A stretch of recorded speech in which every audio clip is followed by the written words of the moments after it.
Hi guys, today we're going to make a kite. It's very easy to make and we're going to use basic materials. Let's get started. Let's get started. Okay, so let's start with the build process. You're going to need a plastic bag, a strong string or thread, a long wooden strip, I recommend bamboo, any kind of tape will work. You'll also need scissors and a marker. Because I'm using a very long wooden stick, I'm going to cut it down to 1 meter in length, or about 39 inches. You'll need 2 of these sticks. I cut mine in half because it was too thick. The size of the kite could be almost any size you want, but the one we're going to build, it's a decent size for easier transportation. Now you have to position the sticks in the shape of a cross, as you can see in the image. The horizontal stick should be a few inches shorter than the vertical one, but that's not our rule. You can experiment building different shapes. I'm using the same nylon thread to put the sticks together, but you can also use some glue to do this step.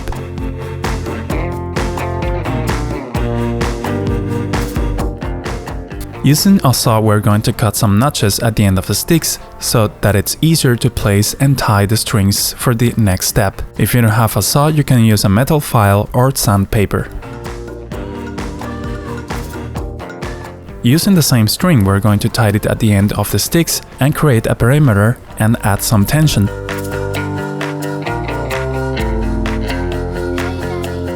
And now it's looking more like a kite. I'm going to make an extra step and apply some glue to the nuts to make sure everything will hold together.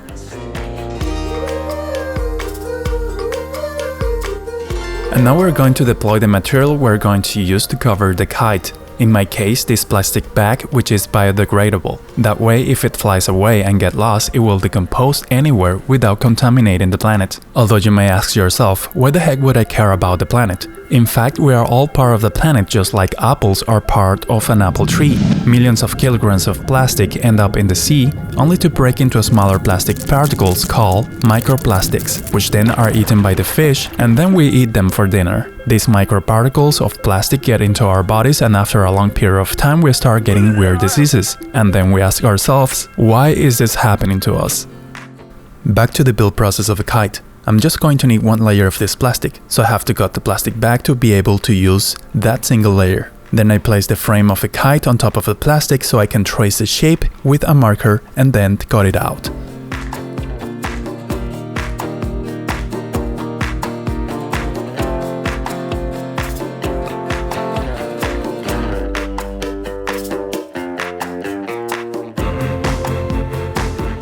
What follows is super easy.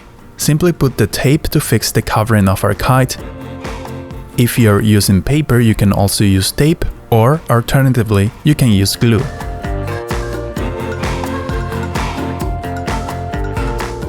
When I cut the plastic the first time, I left extra room in case I needed it. But now that I'm finishing the edges, the excess can be cut away. And on this other side, I start to pull the plastic to make some tension on the skin, but not too much. The process has to be repeated on each side.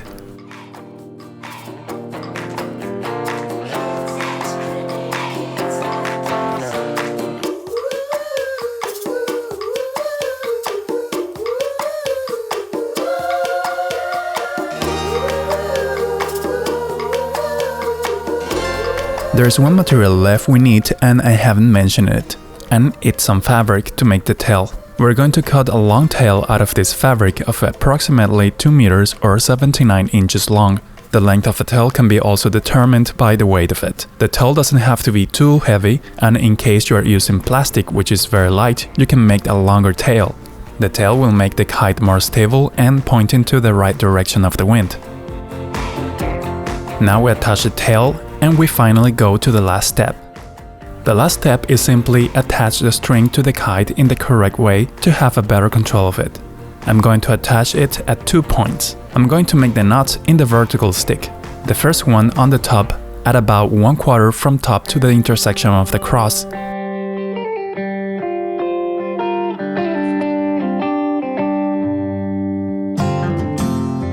And the second one about 10 inches below the intersection. This is the way I do it, but some people do it in different ways and all of them work. I did it in a way that if you bring the knot up, it should reach the first attachment point, and when you pull it down, it should reach the middle between the intersection and the second attachment point.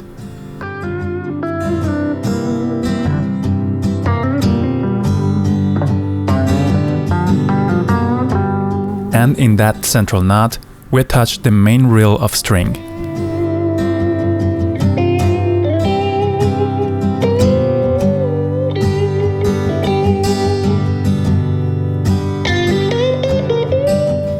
This is an extra step I had to make because the original stick was bending a little bit forward, so I decided to curve it backwards with a little tension, making it more stable.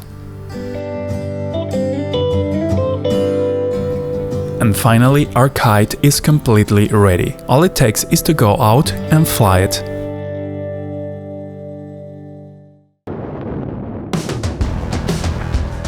So as you can see and probably hear, the wind is very strong. I've never flown a kite in these kind of conditions, so let's see how it goes. Not easy at all.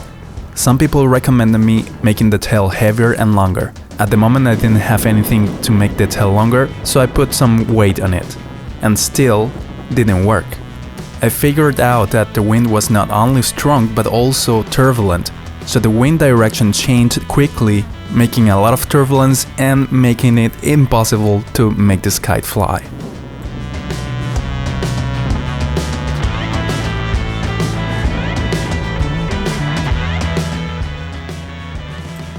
But at a time I was thinking that my design failed, and it was the problem and not the wind, so I decided to make a different one.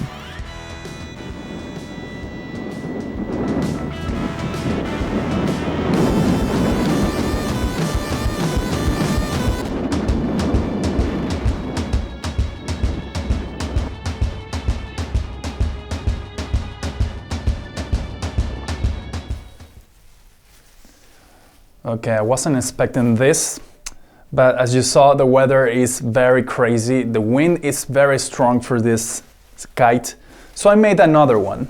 This have a little curve, and I think that makes the design better. So yes, I'm going to try this one, although this one is bigger, so the wind will pull a lot stronger on this. But let's see. If it doesn't work, I will give up and I will do a kite in another video. For now, let's try this one.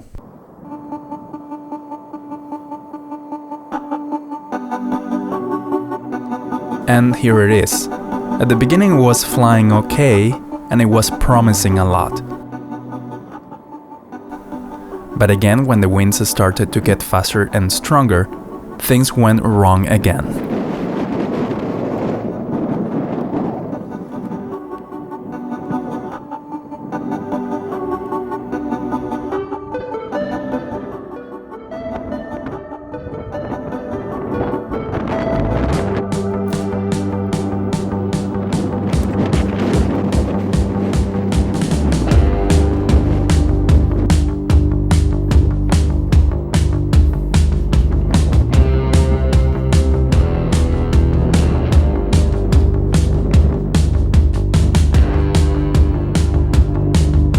So I started to look on the internet for clues about how to make kites, and I found this website.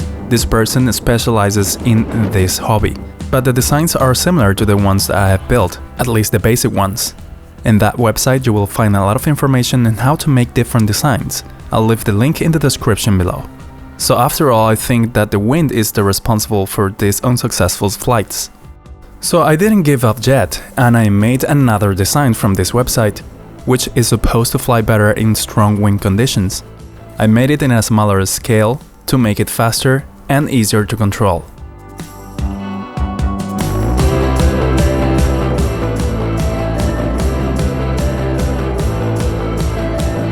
It was flying very good, but again, the wind was too strong and the turbulence and change in wind direction made it drop several times.